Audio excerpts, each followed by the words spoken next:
साजिरे तेथे माझी हरी वृत्ती राहो आणि कनलगे माईक पदार्थ तेथे माझे अर्थ नको देवा ब्रह्मादिक पदे दुःखाची शिराणी तेथे दुश्चित झणी जडो देसी आणि कनलगे माईक पदार्थ तेथे माझे अर्थ नको देवा तुका म्हणे त्यांचे कळले आम्हा वर्म जे जे कर्म धर्म नाशिवंत आणि कनलगे माईक पदार्थ तेथे माझे अर्थ नको देवा पांडुरंगा करू प्रथम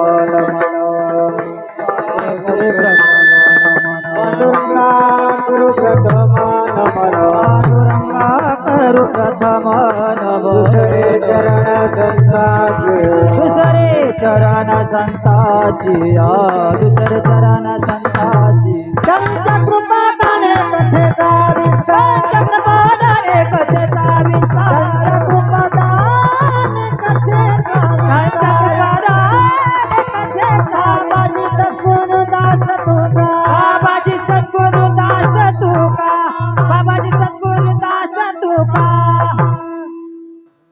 नागेंद्र हराय त्रिलोचनाय भस्मांगरागाय महेश्वराय नित्याय शुद्धाय दिगंबराय तस्मै नकाराय नमः शिवाय समचरण दृष्टी विटेवरी साजिरे तेथे माझी हरी वृत्ती राहो आणि कनलगे माईक पदार्थ तेथे माझे अर्थ नको देवा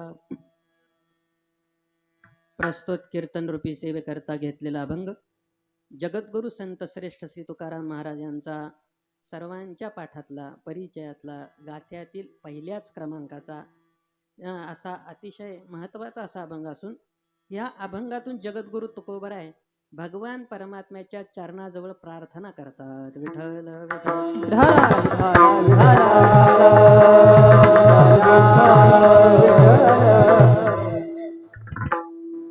आपल्या गावाचं ग्रामदैवत श्री तांदळेश्वर भगवंताच्या दरबारामध्ये पावन असा श्रावण महिन्याच्या पहिल्याच दिवशी होत असलेला हा अनेक वर्षापासूनचा अखंड हरिनाम सप्ताह हे 42 वर्ष आहे असा हा गुरुवर्य तात्यांच्यापासून होत असलेला असा अखंड हरिनाम सप्ताह आणि या नाम सप्ताहामध्ये विशेष असे की आज जुना आणि नवीन असा संगम पाहायला मिळाला कारण आमचे हरिभक्तपरायण सखाराम महाराज भोस महाराज शेळके महाराज सगळे आहेतच पण आज विशेष असं म्हणजे आमचे हरिभक्तपरायण राऊत महाराजांनी जरा नियोजन करून असे महाराष्ट्राचे दिग्गज हरिभक्तपरायण आमचे गुरुबंधू सगळे पहिले सुनील महाराज पवार हजारे महाराज त्यांचं तर विशेष कौतुक असं नाही म्हणता यायचं पण महाराजांना अपघात झाला पण तरी महाराज उभे ह्याला म्हणतात देह जावो अथवा राहो नाहीतर माणसाला थोडीशी थंडी वाजून आली तरी तो म्हणतो राहू द्या एक आठवण म्हणून सांगू का विषय आमच्याकडे गुरुवर्य तात्यांच्या मठामध्ये गुरुवर्य बोधे बाबा आलती आणि बोधे बाबा एकनाथ महाराजजी कोष्टी भगवान महाराज खरात होते त्यावेळेस ज्ञानेश्वर मेश्राम पंढरीनाथ यारू ते सगळेजण आले आणि सगळे दमून आलते दमलेले होते आणि आतल्या खोलीत मला म्हटले आता आम्ही दमलोय आजचं भजन नको करायला आपण उद्यापासून करू पंढरीनाथजी यारून ते म्हणलं काही हरकत नाही आपण करू म्हणून पाणी पिण्याकरता त्यांना तांब्या भरून दिला बोधे बाबांनी तिकडं रामकृष्णारी सोडून भजन चालू केलं आहे की नाही ते म्हणले दमलं बिमलं नाही भजन झाल्यानंतर दमलं असं त्याच्यामुळे त्यांना भजन भीष्म म्हटलं जातं आहे की नाही असंच वारसा हा आपण आता चालवत आहे महाराज मोठ्या महाराजांचा आपण तो कुठंतरी आशीर्वाद असतोच आपल्याला अशा ह्या दिग्गजांच्या उपस्थितीमध्ये हजारे महाराजाचं मला नाव लक्षात नाही राहिलं महाराजांचं मेवराज महाराज असं मोठे मोठे दिग्गजांच्या उपस्थितीमध्ये आणि हे भव्य दिव्य होत असणारा हा अखंड हरिनाम सप्ताहामध्ये असं आहे तुम्ही सगळे दिग्गजच पण मधीच मी असा सापडले तुमच्या फक्त सांभाळून घ्या आहे की नाही गुरुवर्य तात्यांचं नाव लागलं म्हणून थोडंसं म्हटलं जातं नाही तर बाकी काही नाही विशेष आहे अशा या नामसप्तामध्ये आजची ही पहिल्या दिवशी सेवा आहे. पहिल्या दिवशी चिंतन करत असताना भगवान परमात्म्याकडे एक प्रकारे मागणं किंवा देवाच्या चरणाजवळ प्रार्थना करायची असते. कशा करता? सुरुवातीला आपण जे कार्य करत आहोत, आपण ज्याला आरंभ केलेला आहे ते कशा करता करतो हे देवालाही कळलं पाहिजे, आहे की नाही? त्याच्याकरता प्रार्थना. आता गाठ्यामध्ये जर चिंतन केलं ना, जगद्गुरु तुकोबऱ्यांचं प्रार्थना ह्या विषयावर जर चिंतन करायचं म्हटलं तर एक प्रार्थनावरती एक चिंतन होऊ शकतं. जगद्गुरु तुकोबऱ्यांनी अनेक ठिकाणी अनेक विषयाच्या अनेक पद्धतीच्या प्रार्थना केलेल्या पाहायला सापडतात. तुम्हाला विषय करायचा नाही. तर पहिला दिवस असल्या कारणाने भगवंताच्या नामाचं, भगवंताच्या स्वरूपाचं, भगवंताच्या मागणीचं चिंतन केलं पाहिजे असं नियम आहे. कारण काय, सुरुवातीला चिंतन करत असताना मंगलाचरण व्हावं असा एक नियम आपल्या संप्रदायामध्ये आहे. वारकरी संप्रदायामध्ये सप्ताह म्हटलं की काही दिवस बांधील आहेत. पहिला काला, आदला दिवस काल्याच्या हे बांधील आहेत. तिथं अभंग कोणते घ्यायचे कोणते नाही नियम आपल्याला ज्येष्ठ लोकांनी संप्रदायात घालून दिलेले आहेत. तसं हा पहिला दिवस म्हटलं की केलं पाहिजे काय, मंगलाचरण. का? शास्त्र सांगतं अशुभानि निराचष्टे तनुतिम शुभ संततिम स्मृती मात्रीन यत् पुंसाम ब्रह्मतन मंगलम परम.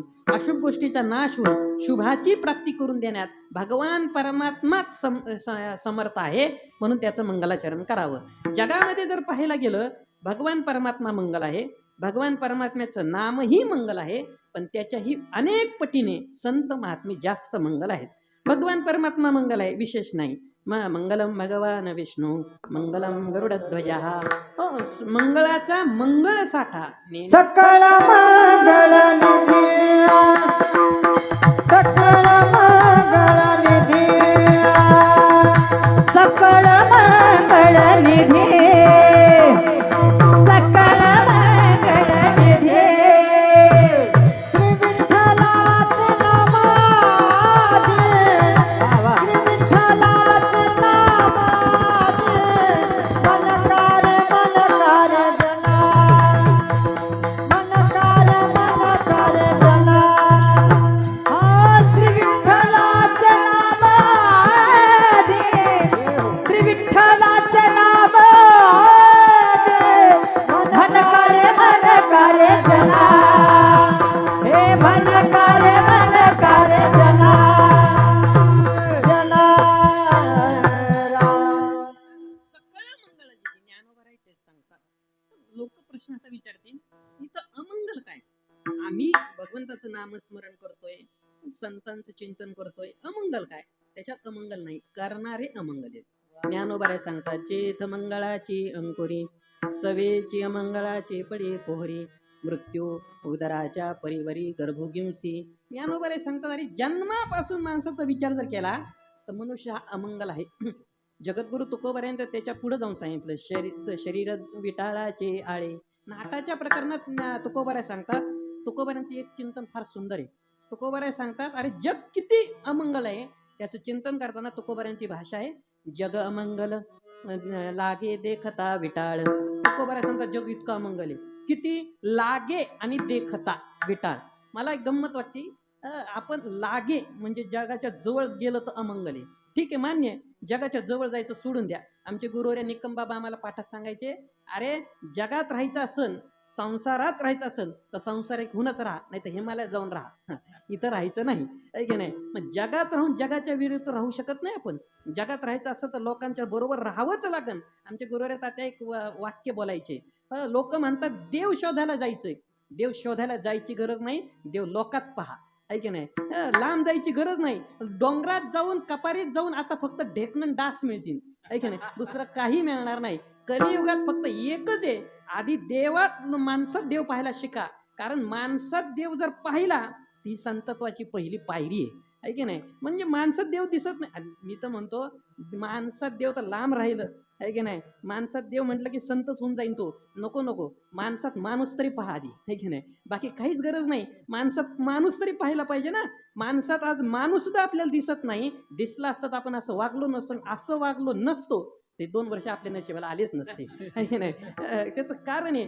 पण गंमत महा असं आहे. मग मला सांगायचं काय, ज्ञानोबराय सांगतात, तुकोबराय सांगतात लागे जवळ जायचंच नाही, ठीक आहे, पण देखताला करता काय? तुकोबाराय सांगतात देखतात पाहिलं तरी विटाळे. आता पाहिलं काय डोळे मिटून घेतात?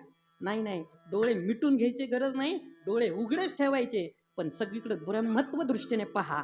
भगवान परमात्मा जर पाहिलं तर काही गरज नाही. मला सांगायचं काय, जगाकडे पाहिलं तर सगळे संत सांगतात अमंगल आहे, सगळं विटाळे, अशुभ आहे. पण गंमत सांगतो, तर भगवान परमात्मा मंगल आहे.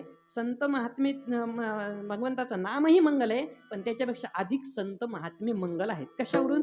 नाथ महाराजांची एक ओवी सांगतो. नाथ महाराज सांगतात, स्नान केलिया गंगा पवित्र करी सकळ जगा, ते गंगा निज पाप भंगा तुमचे चरण संगा वांछित.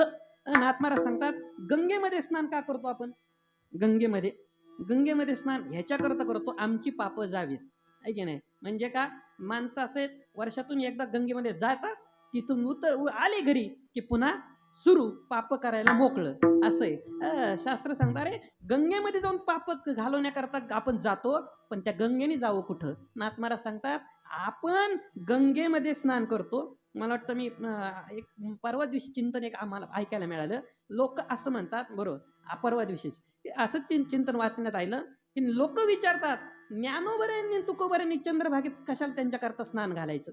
त्यांनी जाऊन तिथं काय गरज आहे? ज्ञानोबराय सांगतात ना, जे ज्ञानगंगे नहाले, आहे की नाही? ज्ञानोबराय स्वतः सांगतात, आम्ही ज्ञानगंगेत नहालोय, पुन्हा चंद्रभागेत जायचं कारण काय? ज्ञानोबराय तुकोबराय चंद्रभागेत जाऊन स्नान त्यांच्याकरता करतच नाही. आपण जे चंद्रभागेत जाऊन पाप घातलीत, ते चंद्रभागेचे पाप घालवायला त्यांना तिथं जावं लागतं. विठ्ठल विठ्ठल विठ्ठल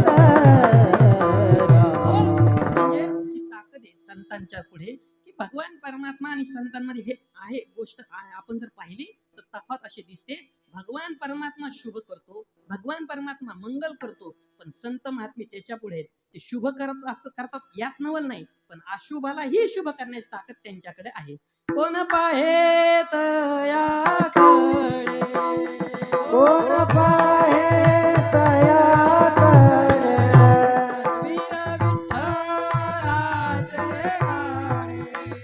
वीर विठ्ठलाचे गाढे,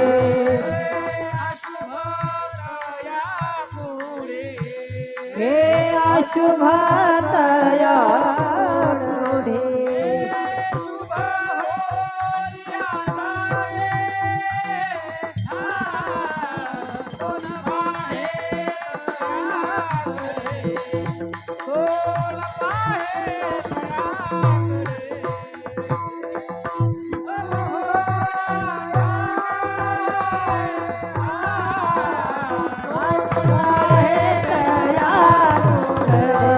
कोण पाहे तया पुढे.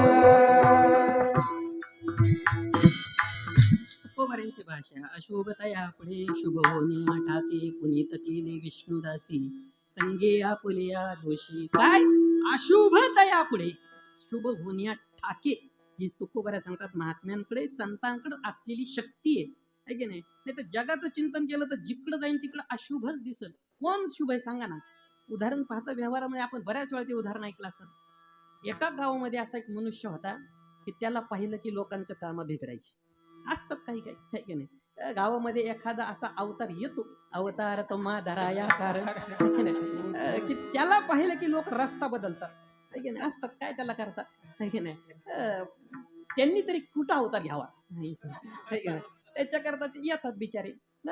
काही काय असतात ज्यांचं तसं. त्या गावामध्ये एक मनुष्य, त्याचं पाहिलं की कामं बिघडणार, कोणाचा दिवस खराब जाणार, कोणाचं चाललेलं काम पुन्हा रेंगाळणार, असं बरंच काही धावायला लागलं. असं कळलं तिथल्या राजाला की अरे आपल्या गावात असा मनुष्य की त्याचा चेहरा पाहिला की वाईट होतं. राजा म्हणाला, असल्या गोष्टीवर आपला विश्वास नाही, काहीतरी काढू नका, काही आपल्याला माझा ह्या गोष्टीवर विश्वास नाही. ठीक आहे म्हणले, जाऊ द्या. प्रधानजी म्हणले. 2-4 दिवस 8 दिवस गेले. योगायोग असा राजा एक दिवशी फेरफटका मारायला निघाला.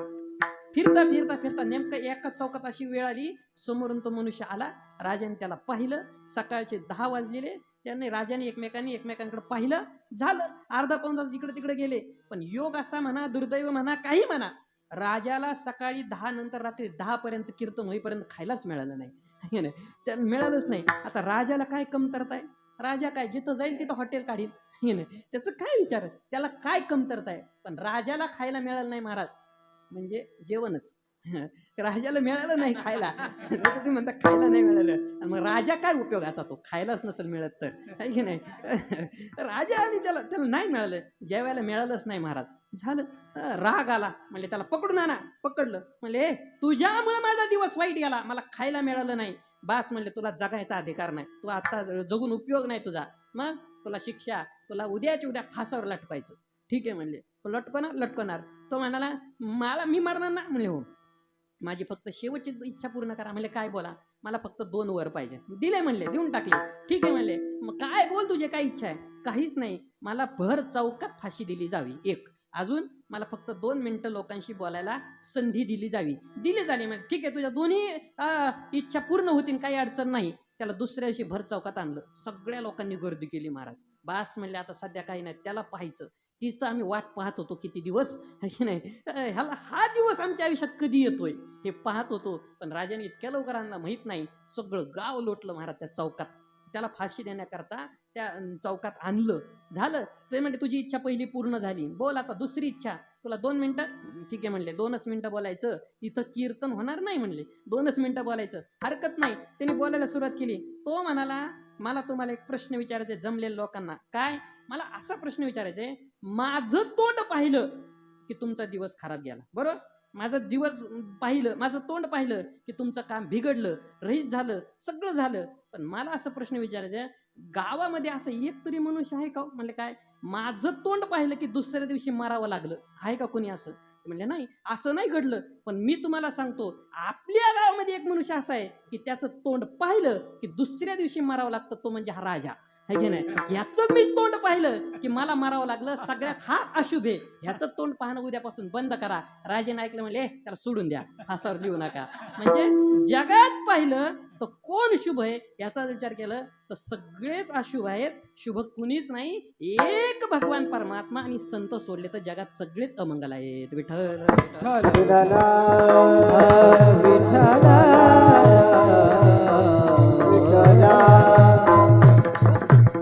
दुसरा असा मुद्दा आहे, कशा करता मंगलाचरण करायचं.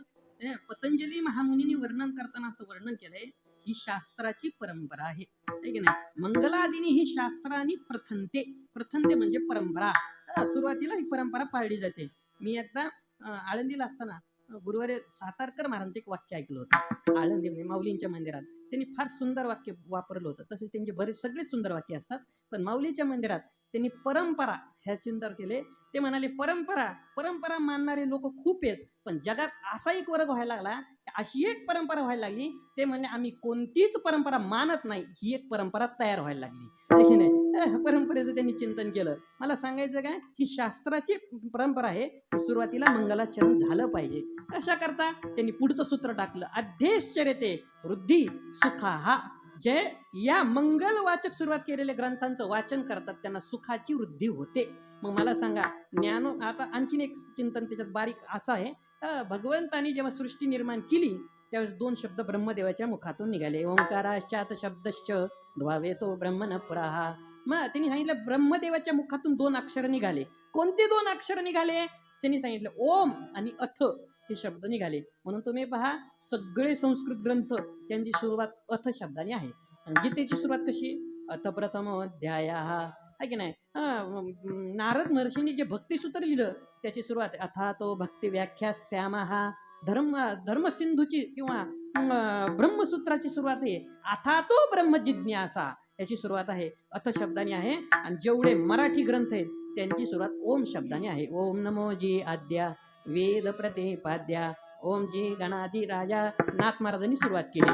मग हा जो अभंग आहे ना, हा जगद्गुरु तुकोबारायांचा गाथ्यातला पहिल्या क्रमांकाचा अभंग म्हणजे ओमचं चिंतन आहे. विठ्ठल विठ्ठल विठ्ठल.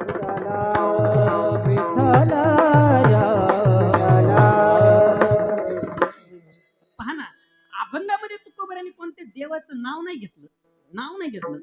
नुसतं वर्णन केलंय. समचरण दृष्टी विटेवरी साजी, नाव नाही. पण नाव न घेता वर्णन करणं ह्यालाच म्हणतात ओम शब्दाचं चिंतन. एक जाऊ द्या, हे करतात तुकोबाराय सांगतात की आम्ही प्रार्थना करतो, मागणी करतो. कसं असतं महाराज, जीवनामध्ये चिंतन करत असताना मागणी करावीच लागते. आपल्या संप्रदायात सांगितले सप्ताहामध्ये 3दा मागणी करावी.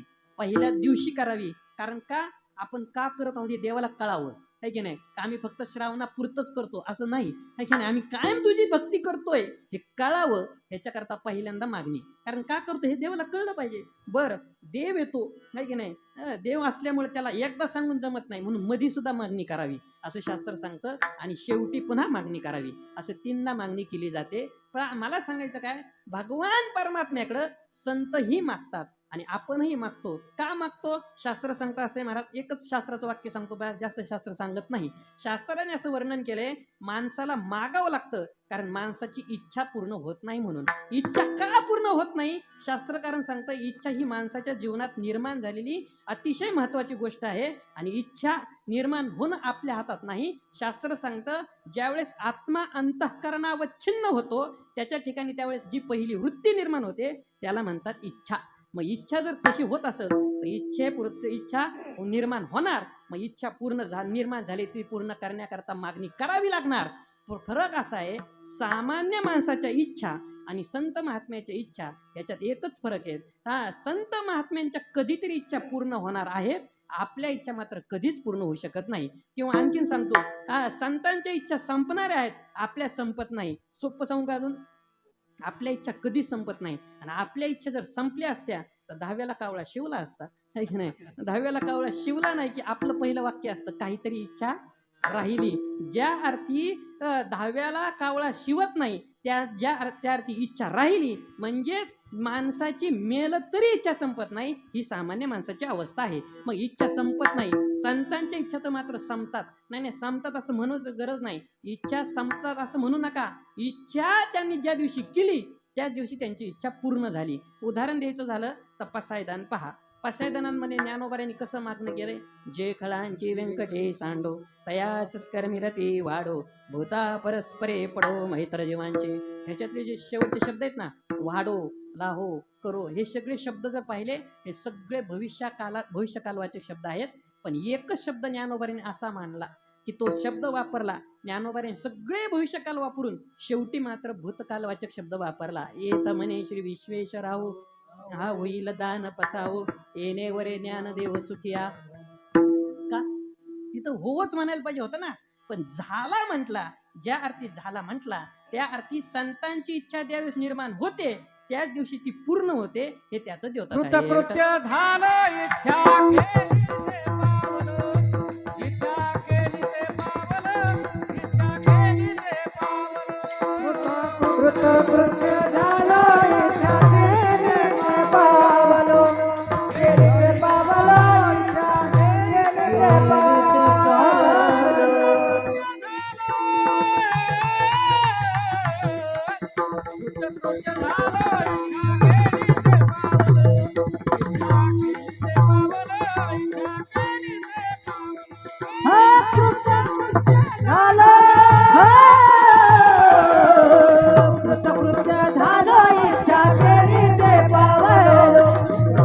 ते पावलं, इच्छा केली ते पावलं.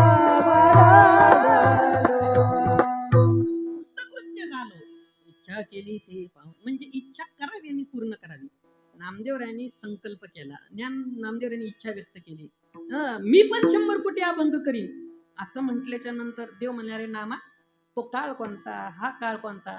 ते म्हणले, देवा ते तुझा प्रश्न झाला. मला वाटलं संकल्प करायचं, सत्य संकल्पाचा दाता नारायण, आहे की नाही. मला वाटलं संकल्प करायचं, मी केलाय, आता कसा पूर्ण करायचा हा तुझा प्रश्न झाला. मला बोलायचं नाही, मला काय करायचंय, मी संकल्प केलाय. म्हणजे संकल्प आपणही करतो. आपला संकल्प सांगू का? आपला संकल्प असा असतो महाराज, सकाळपासून संध्याकाळपर्यंत कमीत कमी 25 तरी तंबाखूच्या पुढ्या संपीन तरच झोपीन, नाही तर झोपणार सुद्धा नाही, आहे की नाही. काही काहींचा संकल्प असा असतो, एकदा सिगरेट ओढायला सुरुवात केली की पुन्हा काडी पेटवायचीच नाही, आहे की नाही. काय संकल्प आहे आपले, काय संकल्प आहेत का महाराज, आहे की नाही. अहो संकल्प करतात काही काही माणसं. पहिल्यांदा जे दिंडीत जातात ना, महाराजांना अनुभव असेल, दिंडीत जे पहिले वारकरी येतात ते पाहतात. आता जिथं असे तुमच्यासारखे गायक असणार महाराज, काय ते असणार तिथं, काय त्या भजनाचा आनंद मी पाहिलं, आपला ऐकलं दिंडीत, आहे की नाही. काय नाद असतो, काय तो भजनाचा आनंद असतो. तिथं त्या दिंडीमध्ये एखादा नवीन पहिल्यांदाच जातो, वा वा म्हणला काय आनंद आहे, आणि त्या ताकड्याचा आनंद, वा वा छान, किती आनंद आहे. तो म्हणतो बास आता घरी गेला ना पहिले काकडा पाठ करतो, पहिला काकडा संकल्प करतो, घरी येतो. पूर्वीच्या काळी आपल्या काळामध्ये लहानपणी ते गजराचे घड्याळ असायचे आहे की नाही, गोल, त्याला लावून त्याला टाइम ते चक्कर द्यायचं, ते मग ते बरोबर बिचारा त्याच्या वेळेला ओरडायचं आहे की नाही, त्याचं काम होतं ते ओरडायचं, बिचारा ओरडायचं. ते तसं ते घरी आला म्हणला बास आता सुरू, आषाढीच्या वारीहून आला सुरू करायचं म्हणला काकडा, झालं. गुरुपौर्णिमेला ते दुसऱ्या दिवशी येतो, ते घड्याळ आता ते बरं झालं ते मोबाईलमध्येच निघाले आता सिस्टम आहे की नाही. ते घड्याळ घेतलं बिचारा, लावलं, 4चा गजर लावला, झालं सुरू.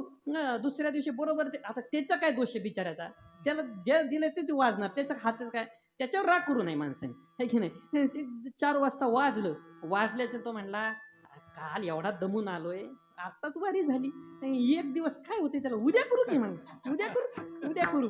असं करत करत करत महाराज चातुर्मास संपतो है की नाही. सगळं दिवाळी जाते, सगळं जातं, पुन्हा आषाढीची वारी येते, पण ह्याचा काकडा सुरू होत नाही है की नाही. माणसाला एखादा संकल्प केला तर तो पूर्ण करायला माणसाला प्रयत्नच करावे लागतात, त्याचा इलाज नाही. तर 1 जानेवारीला किती संकल्प होतात है की नाही, ते 1 जानेवारीच्या रात्री 12 वाजेपर्यंत टिकत नाही, हा भाग वेगळा है की नाही. पण संकल्प सामान्य माणसाला आणि संकल्पाचे पूर्णत्व यातलं मधलं अंतर प्रयत्नाने भरावं लागतं, त्याला म्हणायचं जीव. जो संकल्प आणि संकल्पाची पूर्णता यातलं मधलं अंतर प्रयत्नाने भरतो त्याला म्हणतात जीव. आणि संकल्प करणंच ही ज्याची संकल्पाची पूर्णता असते त्यांना म्हणतात संत आहे की नाही. संकल्प त्यांनी केला की तो तिथंच पूर्ण होतो, त्याला वेगळे प्रयत्न त्यांना करावे लागत नाही. नाहीतर सांगा ना, ज्ञानोबारायांनी रेडा बोलवला, त्याच्याकरता ज्ञानोबारायांनी किती वर्ष तप करून बसावं लागलं नाही, तिथं ज्ञानोबारायांनी केलं, रेडा बोलला. म्हणजे संत महात्म्यांकडे संकल्प असतो, इच्छा पूर्ण होतात एक, म्हणून त्यांना मागावं लागत नाही. म्हणजे जगामध्ये 3 लोक असे आहेत, एक भगवान परमात्मा भरपूर देतो पण आधी काहीतरी घेतो, घेसी तेव्हा देसी. भगवान परमात्मा आधी काहीतरी घेतो. आणि एक वर्ग असा आहे की तो फक्त घेतच असतो, देत नाही आहे की नाही.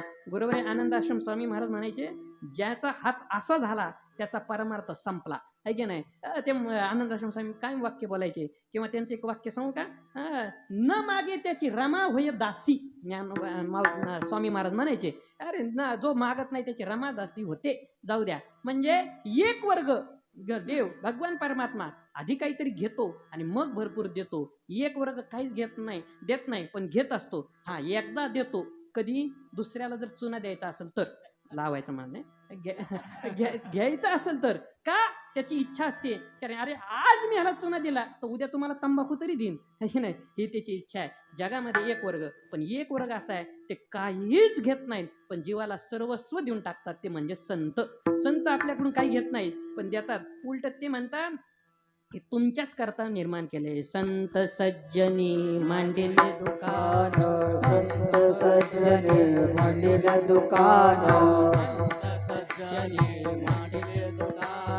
संत सज्जने मांडिले दुकान, दया पाहिजे ते आहे रे, दया पाहिजे राहील रे. भक्ती मुक्ती तुकाच सारे, मुक्ती मुक्ती तुकाच सारे. कोणी तयाचे न पाहे रे, कोणी तयाचे न पाहे रे, कोणी तयाचे न पाहे रे.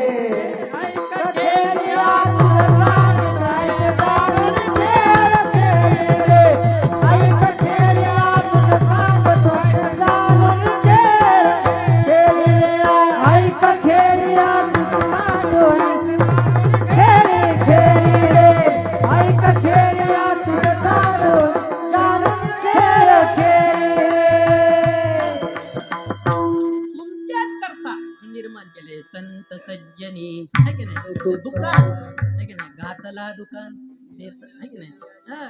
तुमच्याच करता निर्माण केले, तुमच्याच करता, घेत काही नाही, सर्वस्व देऊन टाकता. संत उदार उदार भरले आनंद भांडार, भरले आनंद भांडार.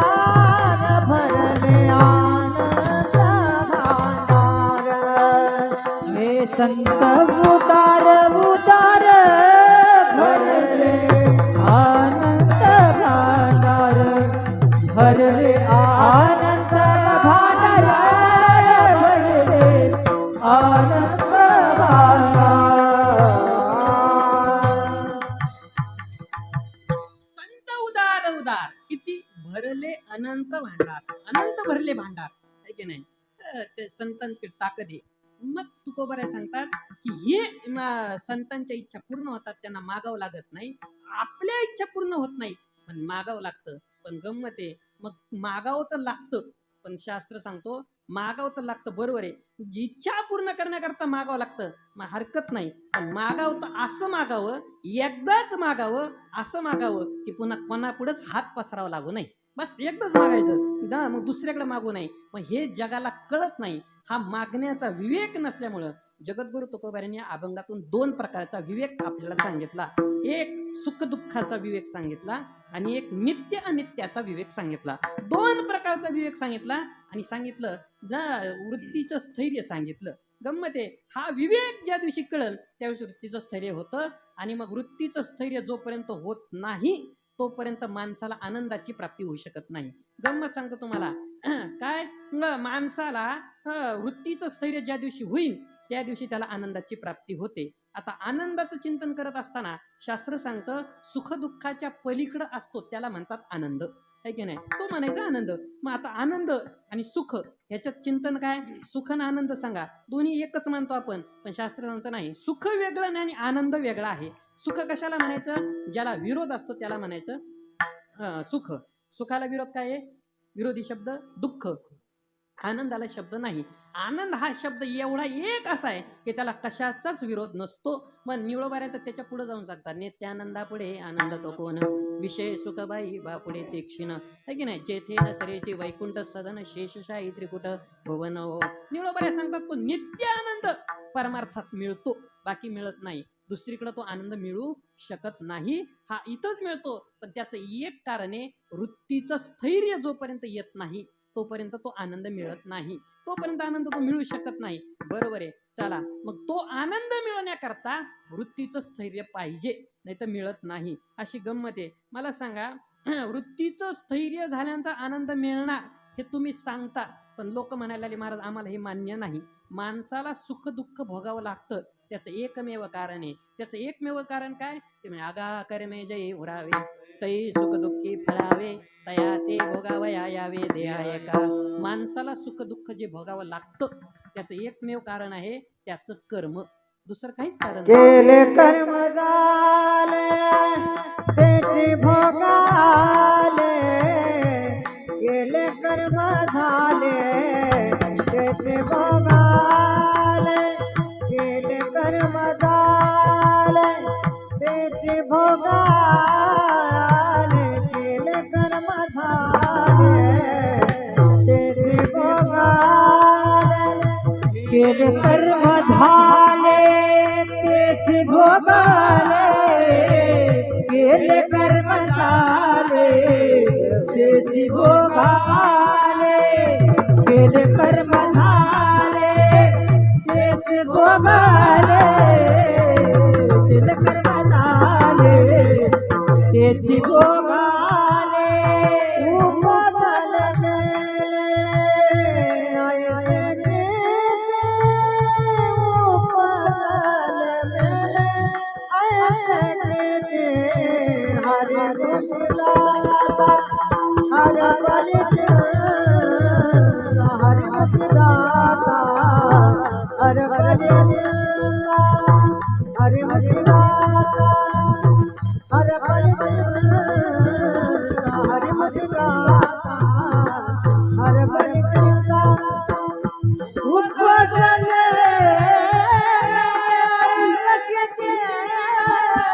उपदल हरे बलिदाता, हरे बलिदाता, हरे बलिदाता, हरे बलिदाता, हरे बलिदाता, हरे बलिदाता, हरे बलिदाता, हरे बलिदाता,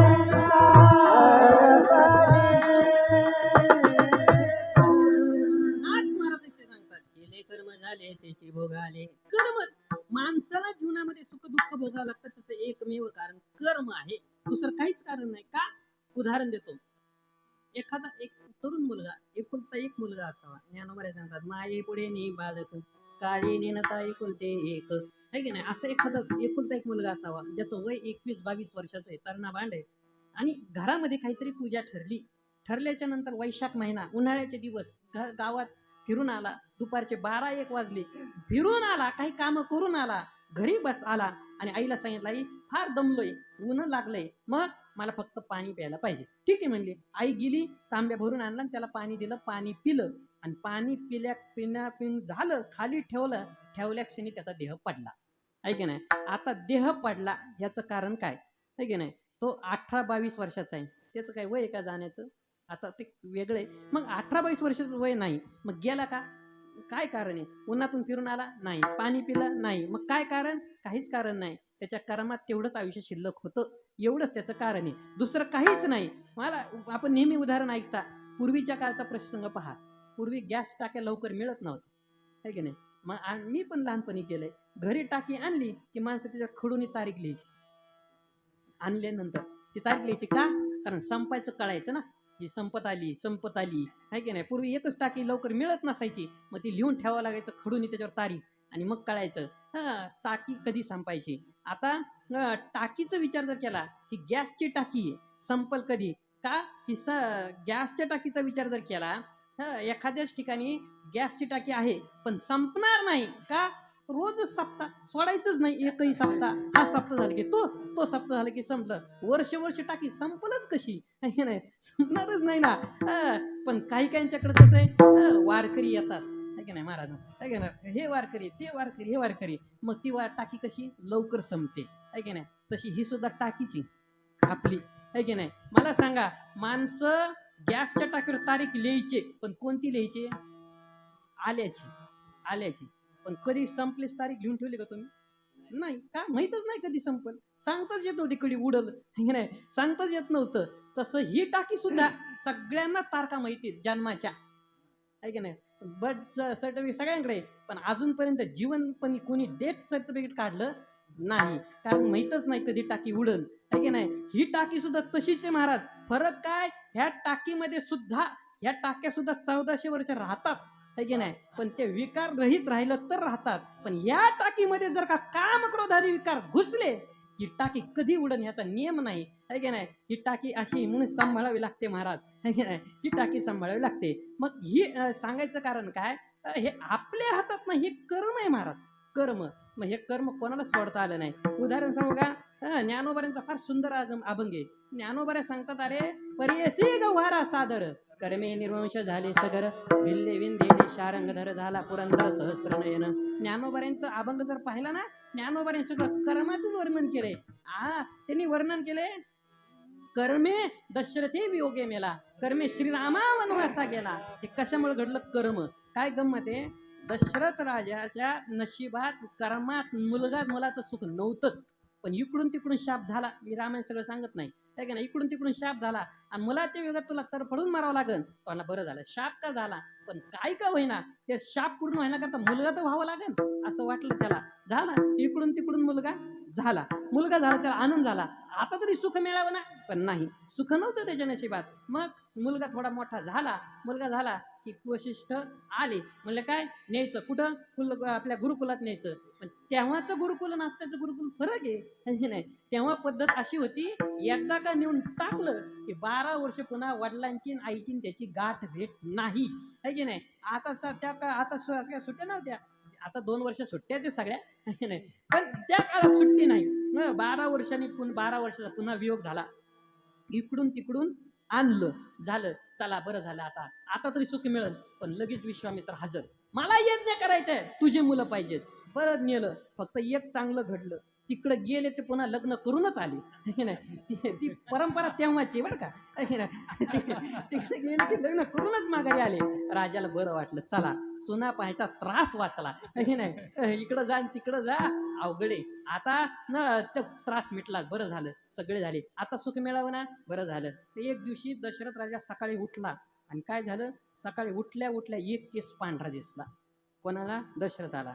डोक्याचा केस पांढरा दिसला. म्हणला, बास आता प्रपंचात राहायचं नाही, आपल्यासारखं नव्हतं. दिसला लगेच पांढरा की लगेच आणायचं काय असतं ते आणि काळा करायचा, पुन्हा त्याच्यात शिरायचं, सुटायचंच नाही. त्यांनी सांगितलं नाही, आता नाही राहायचं, प्रपंचात राहायचं नाही, सोडून द्यायचं. आणि सांगितलं वशिष्ठांनी बनवून घेतलं. म्हणजे काय, आजच्या आज प्रभू रामचंद्राला राज्याभिषेक करायचा. ते म्हणजे मला मुहूर्त पाहावा लागल, मुहूर्त आजचा चांगला नाही, मग उद्या करायचं.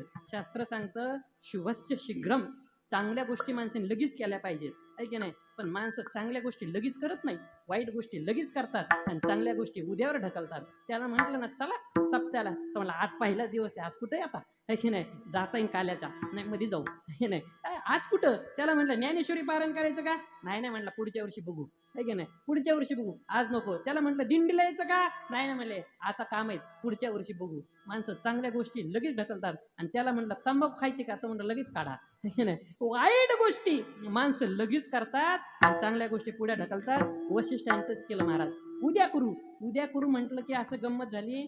क्षमा मागून म्हणतो, रात्रीत राजकारण बदललं. म्हणजे आपल्याला वाटतं आपण सुरू केले, अजिबात नाही. तेव्हापासून परंपरा आहे की रात्रीतून राजकारण बदलण्याची, नाही ते बदललं. ते सगळं झालं तर सगळं सांगत बसत नाही. ज्या दिवशी प्रभू रामचंद्र सिंहासनावर बसायचे त्या दिवशी त्यांना वनवासाला जावं लागलं. म्हणजे दशरथाच्या कर्मात मुलाचा सुख नव्हतं ते नव्हतंच. कितीही प्रयत्न केला तरी महाराज हे ऐकलेले, आम्हाला सगळ्यांना माहिती. मग तुम्ही जे सांगता ना, माणसाला सुख दुःख जे मिळतं ते वृत्तीच्या स्थैर्यावर असतं, आम्हाला हे मान्य नाही. आम्हाला हे म्हणायचंय की माणसाला सुख दुःख जे भोगावं लागतं ते कर्मामुळे भोगावं लागतं. माणसं तुकोबाऱ्यांना म्हणाले, महाराज म्हणाले बरोबर आहे, तुम्ही सांगतात ते मलाही मान्य आहे. माणसाला सुख दुःख जर कर्मामुळे भोगावं लागत असेल, हे जर तुम्हाला मान्य असेल, तर तुम्हाला एक गंमत सांगतो. म्हणले माणसाला सुख दुःख कर्मा जरी भोगावं लागत असलं तरी सुख आणि दुःख, आणि ज्या सुख दुःख ज्या कर्मामुळे मिळतं ते दोन्हीही संपणार आहे. त्याच्यातलं काहीच टिकणार नाही. सुख दुःखही संपणार आहे आणि ज्या कर्मामुळे सुख दुःख संपणार आहे ते कर्मही संपणार आहे. कारण त्याचं वर्म आम्हाला कळलं. हे महाराज अभंगाच्या शेवटच्या तुका म्हण त्याचे कळले आम्हा, तुका म्हण त्याचे कळले आम्हा, तुका म्हण त्याचे कळले आम्हा, तुका म्हण त्याचे कळले आम्हा, तुका म्हण त्याचे हरी बोल कळले आम्हा, तुका म्हण त्याचे कळले आम्हा, तुका म्हण त्याचे कळले आम्हा, तुका म्हण त्याचे कळले आम्हा,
जे जे कर्म धर्म नाशिवंत.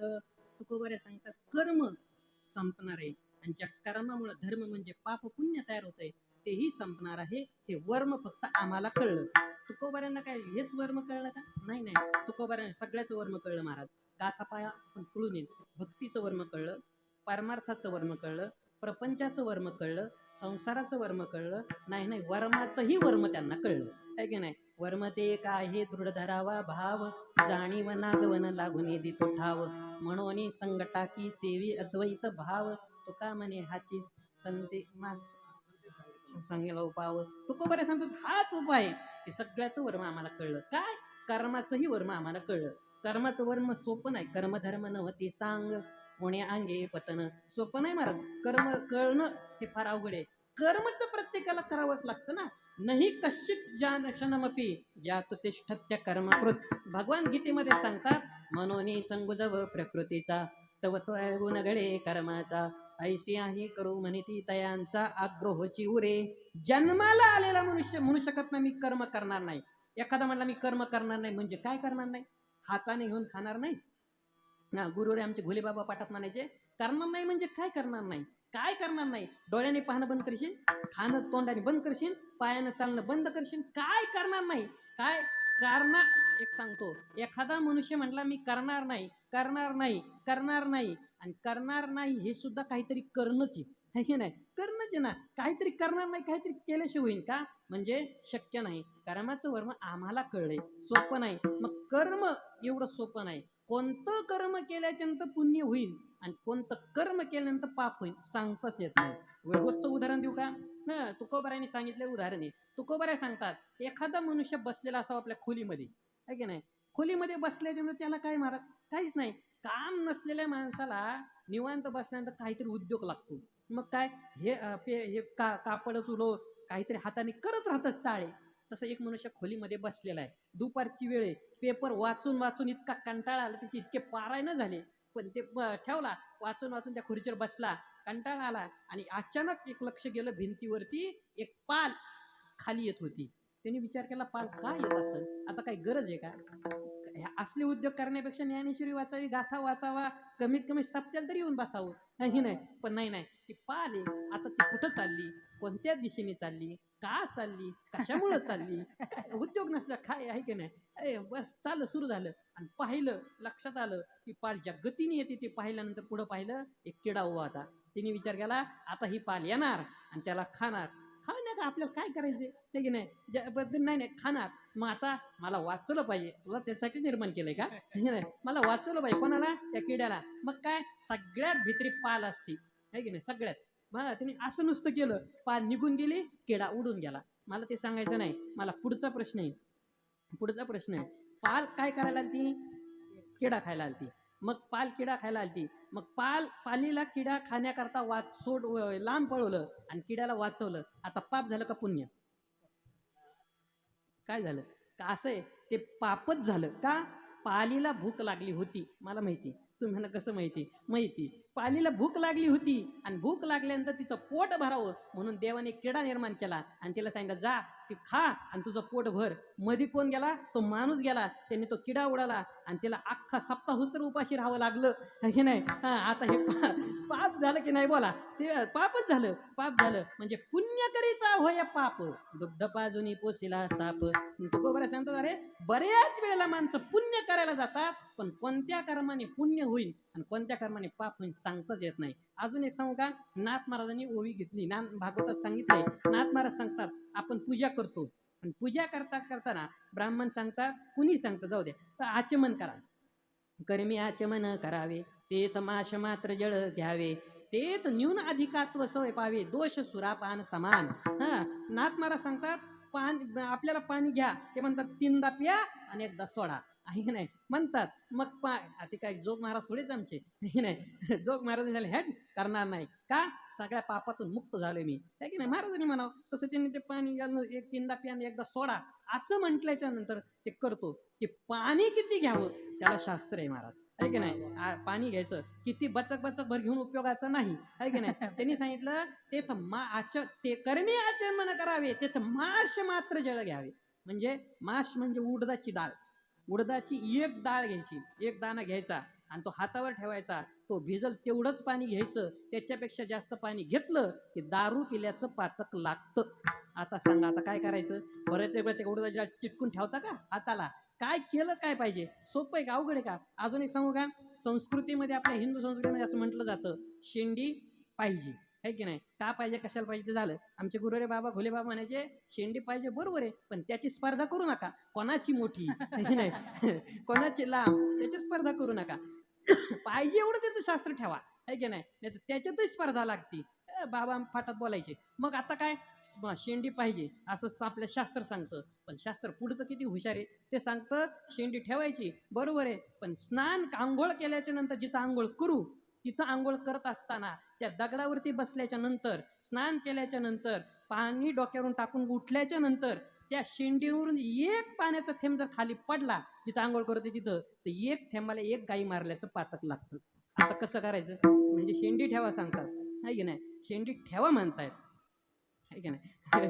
शेंडी ठेवा म्हणतायत, पण ते पाणी पडलं की आपण गाईचं मारलं पातक लागतं. मग काय सोपा उपाय, लोक म्हणले शेंड्याच ठेवायचा नाही, कशाला ठेवा, कटकटी कटकटी, बास नाही ठेवायच्या. मग किती कर्म अवघड आहे. इतकं कर्म जर कठीण असन, इतकं कर्म जर अवघड असन, तर कळतच नाही कर्म किती कठीण आहे. सोपं आता उदाहरण सांगतो, कर्म अजून सांगतो किती कठीण आहे. किती कठीण आहे? शास्त्र असं सांगतं, ज्या इंद्रियांनी कर्म केलं त्यालाच ते भोगावं लागतं.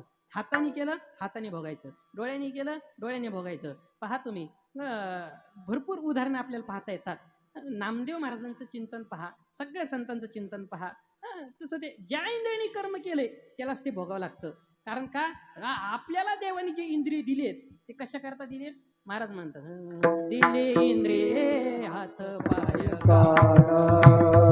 दिले इंद्रिय हात पाय कान, डोळे मुख बोलाय वचन, डोळे मुख बोलाय वचन, जेने तू जोडसी नारायण, जेने तू जोडसी नारायण, नाचे जीवपण भवरोग, नाचे जीवपण भवरोग, नाचे जीवपण भवरोग, नाचे जीवपण भवरोग.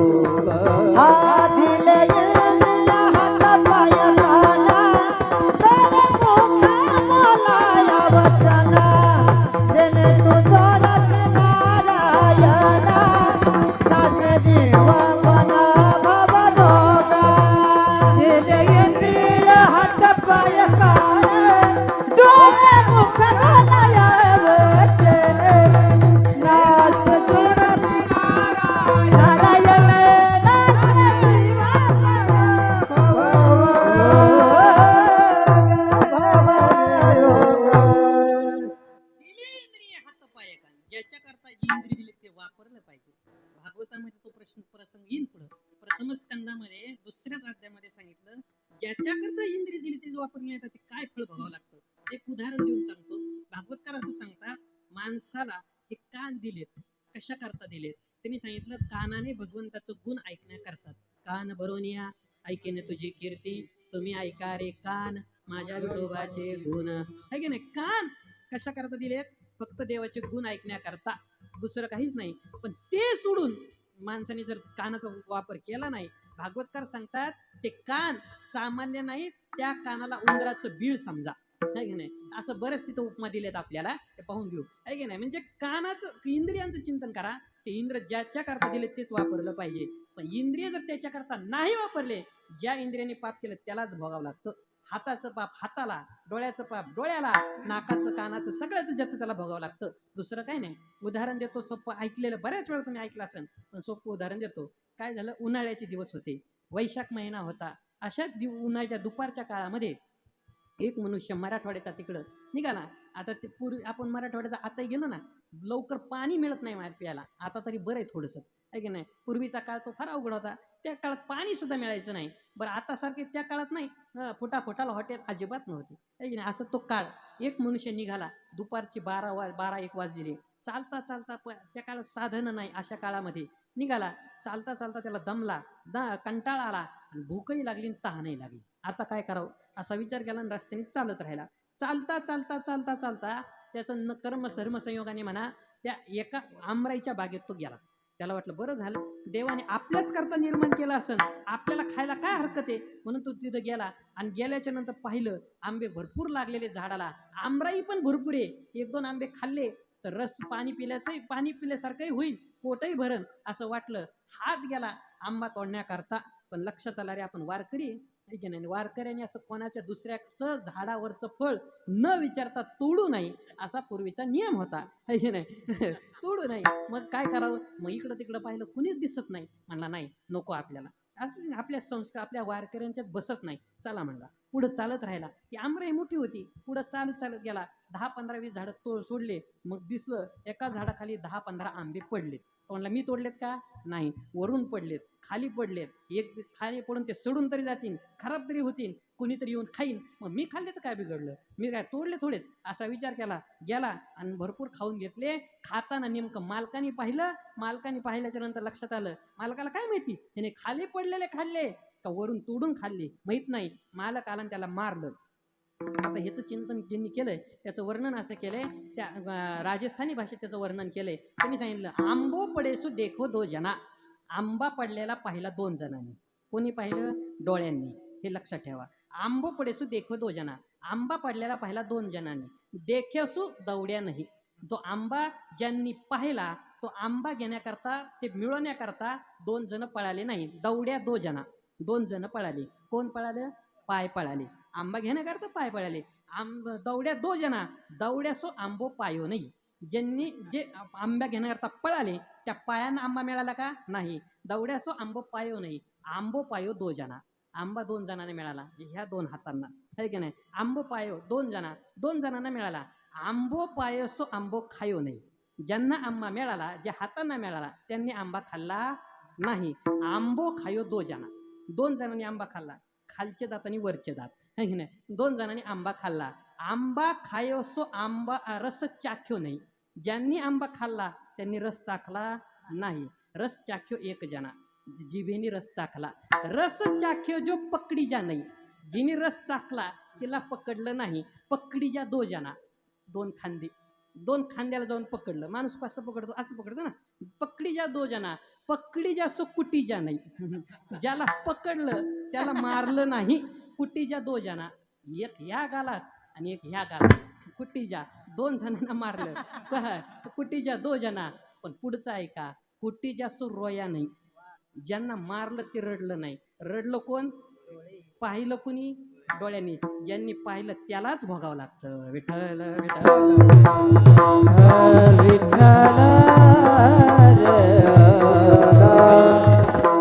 कर्माचं आणि धर्माचं वर्म आम्हाला कळलंय, पण आम्हाला मधलं काहीच लागत नाही. ब्रह्मादिक पदे दुःखाची शिराणी. ब्रह्मादिक पदे दुःखाची शिराणी. ब्रह्मादिक पदे दुःखाची शिराणी. ब्रह्मादिक पदे दुःखाची शिराणी. ब्रह्मादिक पदे दुःखाची शिराणी. हे ब्रह्मादिक पदे दुःखाची शिराणी. ब्रह्मादिक पदे दुःखाची शिराणी. ब्रह्मादिक पदे दुःखाची शिराणी. ब्रह्मादिक पदे दुःखाची शिराणी. ब्रह्मादिक पदे दुःखाची शिराणी. ब्रह्मादिक पदे दुःखाची शिराणी. ब्रह्मादिक पदे दुःखाची शिराणी. ब्रह्मादिक पदे दुःखाची शिराणी. ब्रह्मादिक पदे दुःखाची शिराणी. ब्रह्मादिक पदे दुःखाची शिराणी. ब्रह्मादिक पदे दुःखाची शिराणी.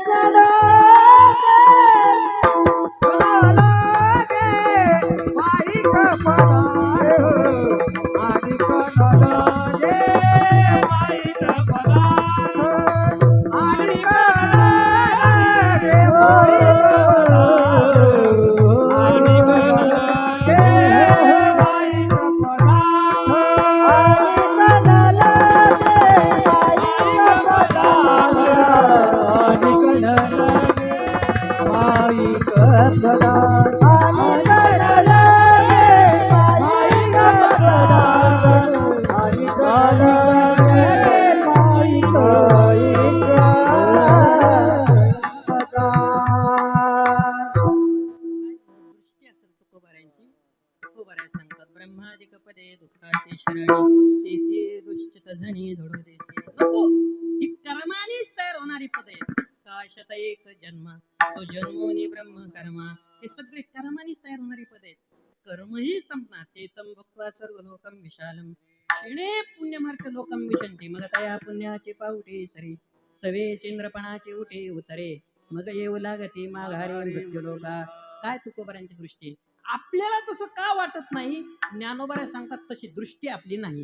ज्ञानोबाऱ्या सांगतात अरे तशी दृष्टी जर आपल्याला प्राप्त झाली तर आपल्यालाही ते वाटन विरक्ताचे दिठी जैन्याळी जे किरटे तही पंडुरुगाचे पुष्टी सारिखे जे त्या विरक्ताच्या नजरेतून पहा तेव्हा कळतं ब्रह्मादिक पदे दुःखाची शिराणी ते सुद्धा दुःखाचंच आहे नुसतं दुःखाचं नाही दुःखाची शिराणी म्हटलंय त्याला. व्यवहारातलं नेहमीचं उदाहरण सांगतो ना काय झालं एक राजा होता आणि त्या राजाच्या दरबारामध्ये एक नौकर कामाला होता. तर झालं असं बरेच दिवस गेले. एक दिवस त्यांनी राजाकडे गेला म्हणला सरकार म्हणले काय माझा एक मित्र आहे त्याला काहीतरी कामाला लावा. तर तो दुसऱ्या संगतीत गेला नको त्याच्या संगतीत गेला तर त्याचं वाटोळं होईल काय अवघड होईल मग त्याला काहीतरी काम द्या काम धाम नाही म्हणून तो इकडे तिकडे फिरत राहतो. अरे म्हणले आता काय करू सध्या काम नाही आधीच तर लॉकडाऊनने आम्ही बेजार झालोय की नाही. ते म्हणले नाही नाही काहीतरी काम द्या बरं त्याला घेऊन ये म्हणले. दुसऱ्या दिवशी त्यांनी मित्राला नेलं राजाच्या समोर उभं केलं. राजा म्हणलाय बघ सध्या तुला काही काम नाही माझ्याकडेही काम नाही पण ठीक आहे हा फार आग्रह करतोय तर तुला एकच काम मी लवकर पहाटे उठतो फिरायला जातो 2-2.5-3 तास येत नाही आणि मी गेल्याच्या नंतर मी येईपर्यंत 2-2.5-3 तासात माझी तेवढी खोली स्वच्छ करून ठेवायची एवढंच तुला सध्या काम. जर तुझं काम आवडलं तर 6 महिन्यानंतर बघू तुला काय करायचं ते आहे की नाही पण आता तेवढंच तुला काम ठीक आहे. बिचारा नियमाप्रमाणे राजा गेला की 2-2.5 त्याची खोली करायची. ती काय खोली आपली होती का राजाची खोली म्हणजे वेळ लागणार साफ करायचा. असं गेलं 2-3 महिने त्याच्यात झाले. एक दिवशी ती खोली साफ करायला लागला. साफ करता करता करता राजाचा जो काय खाट गादी काय दिवाण काय असेल ते असेल ते साफ करता करता त्यांनी ते कधीच वरच्या वर करायचा आणि एक दिवशी ते करता करता त्या गादीला त्याचा हात लागला आहे की नाही. आमचे गुरुबाई बाबा घोलेबाबा पाठात भरपूर सांगायचे राजाची गादी ती काय आपली का गाठी गाठी हे नाही.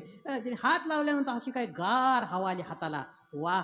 तो म्हटला गादी अशी असती का त्याच्या पिढ्यात कधी गादी पाहिली नाही आहे की नाही. म्हणलं अशी गादी असती म्हणला मग 2 मिनिटं बसून पाहू थोडंच आपल्या कीर्तन झोपायचे आपलं बसून पाहू म्हणला गादी म्हणून थोडं बसल्याच्या नंतर आणखीनच गार लागलं त्याला म्हणला झोपून पाहू चट आपल्याला ज्ञान देतो कारण झालं उठवतील काही नाही काय त्याच्या वाचून आडले झोपून पाहू.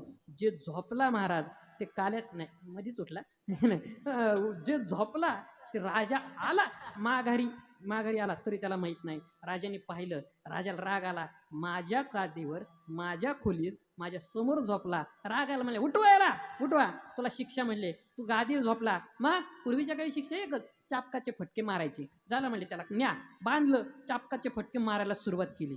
जसे चापकाचे फटके बसायचे तसा तो हसायचा. ते म्हणले वेळ लागलं का राजा म्हणला तुला असं करा त्याचे कपडे काढा तिखटाचं पाणी टाका मिठाचं पाणी टाका आणि मग फटके मारा. सुरू झालं तिखटाचं पाणी मिठाचं पाणी परत फटके मग तो आणखीन मोठ्याने हसायला लागला. राजा तिथं गेला म्हणला तुझ्या काय डोक्यावर परिणाम आहे का म्हणले का अरे चाबूक पाहिला तरी लोक गडाबडा वळतात माझ्यापाशी नको करतात आणि खुशाल तू फटके खातून मार हसतोय. तर म्हणलं खरं सांगू का म्हणले सरकार म्हणले काय तर मी ह्याला हसतच नाही मी तुमच्या मूर्खपणाला हसतोय. राजा म्हणाला अरे गड्या तू एकतर माझ्या गादीवर झोपला तिथं एक चूक केली आणि माझ्या तोंडावर मला मूर्ख म्हणतो. राजाला तोंडावर मूर्ख म्हणूच नाही मागं काही म्हणावं आहे का नाही? तोंडावर तरी म्हणू नाही आहे का नाही. राजाला तोंडावर चांगलंच म्हणावं, कामं करून घ्यायचेत आपल्याला. आलेच आता 2 वर्ष काय नको. आपल्या कामं करून घ्यायचेत ना, मग चांगलंच म्हणलं पाहिजे आहे की नाही. कामं करून घ्यायचेत मग काय, चांगलं माझं काही म्हणा, त्याचा विचार नाही. मग ठीक आहे, मग तू खुशाल माहिती तोंडर मला मूर्ख म्हणतो, तुला काही कळतं का नाही, काय डोक्याचा भाग आहे का नाही. तो म्हणला सरकार ऐका, मी मूर्ख का म्हणतो त्याचं सांगतो. म्हणले का. म्हणला सरकार मला सांगा, मी तुमच्या गादीवर किती वेळ झोपलो. म्हणले 2 तास. 2 तास झोपलो ना, मग मला सांगा, मी जर 2 तास झोपलो तर मला एवढे फटके आहेत, आणि जो राजा त्याचं आयुष्य त्या गादीवर झोपतोय, तो वर गेला त्याला किती फटके बसतील, हा विचार करून मी हसतोय.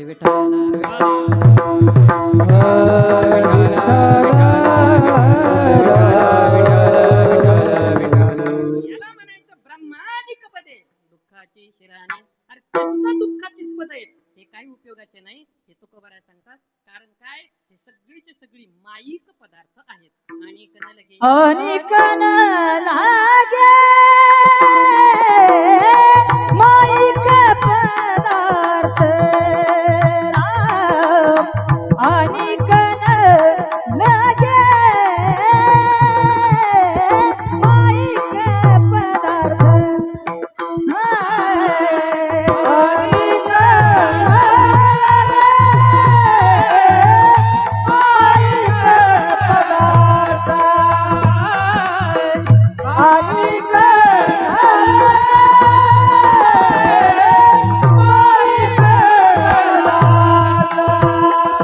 हे अनिकन लागे माईक पदार्थ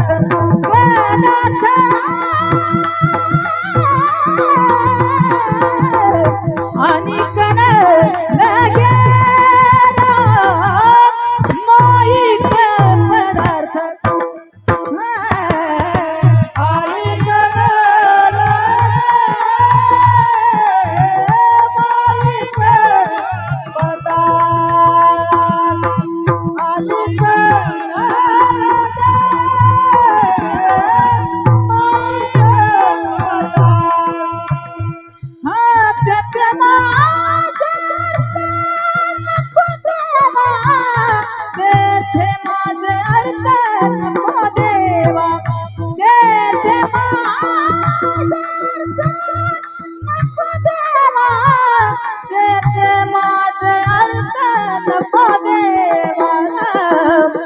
आणि कण लागे माईक पदार्थ राम. आणि कण लागे माईक पदार्थ.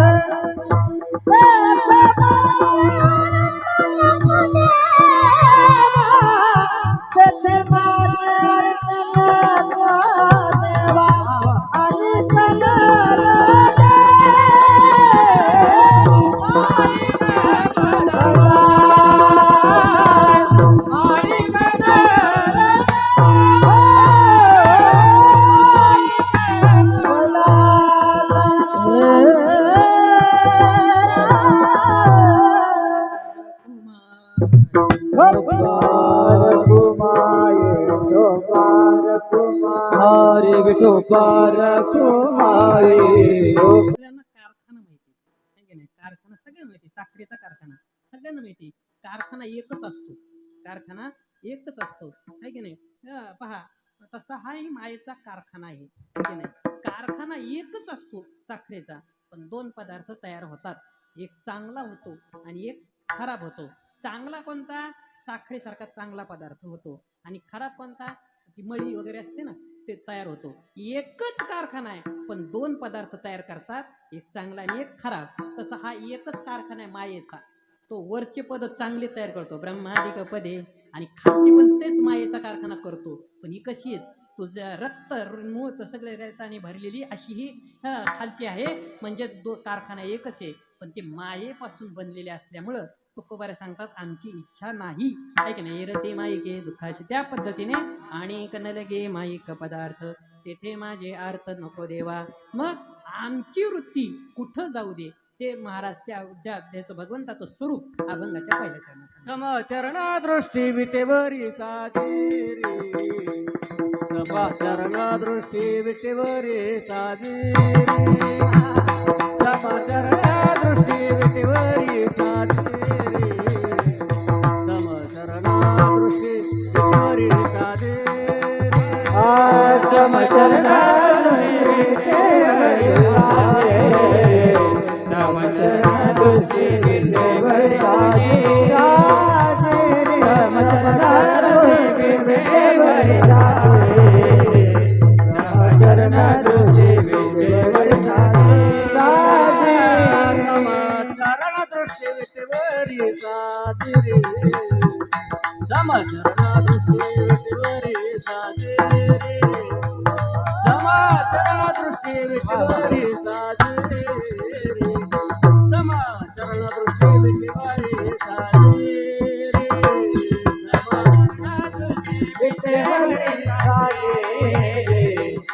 चरण दृष्टी विटेवरी साजिरे समचरण दृष्टी विटेवरी साजिरे समचरण दृष्टी विटेवरी साजिरे तेथे माझी हारी वृत्ती राहो तेथे माझी हारी वृत्ती राहो आणि गणन गे माईक पदार्थ आणि गणन गे माईक पदार्थ आणि गणन गे माईक पदार्थ आणि गणन गे माईक पदार्थ तेथे माझे हरे राहो तेथे माझे हरे वृत्ती राहो तेथे माझे हरे वृत्ती राहो तेथे माझे हरे वृत्ती राहो आणि गणलगे माईक पदार्थ आणि गणलगे माईक पदार्थ आणि गणलगे माईक पदार्थ आणि गणलगे माईक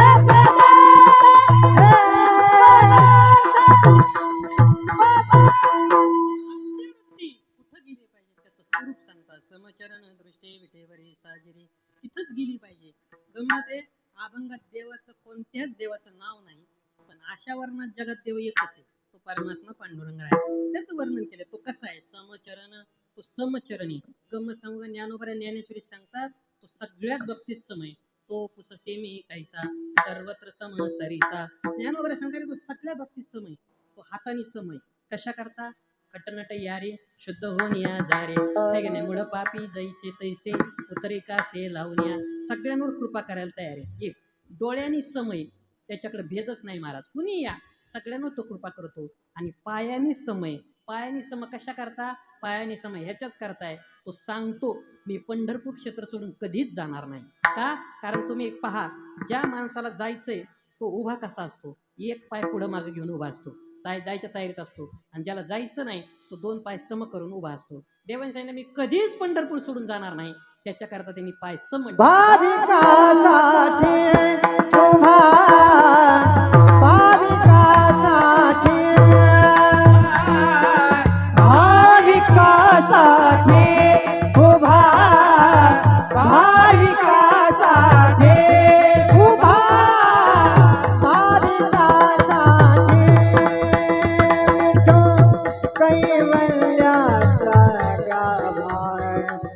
विठू कैवल्याचा गाभा भाविकासाठी उभा भाविकासाठी उभा भाविकासाठी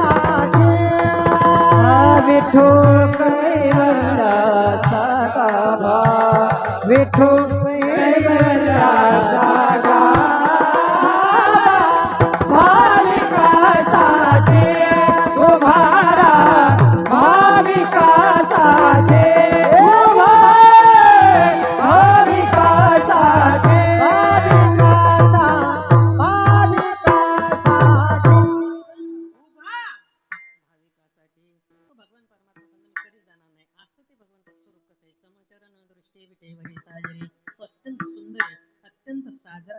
म्हणून तुकोबारे सांगतात तिथंच माझी वृत्ती गेली पाहिजे. तिथं एकदा वृत्ती माझी गेली, स्थिर झाली, तिथं सुख दुःखाच्या पुढं असलेला तो आनंद आम्हाला भोगायला मिळेल. म्हणून तो आनंद ज्या तुकोबाऱ्यांनी, ज्या ज्ञानोबाऱ्यांनी तिथं वृत्ती झाल्यानंतर स्थिर झाल्यानंतर जो भोगला, तो आपल्याला भोगावा वाटत असेल तर आपली वृत्ती स्थिर झाली पाहिजे. आणि ती वृत्ती स्थिर जर व्हावी असं वाटत असेल तर ज्यांनी तिथं वृत्ती स्थिर केली त्यांचं चिंतन करा. ज्ञानेश्वर माऊली ज्ञानराज माऊली तुका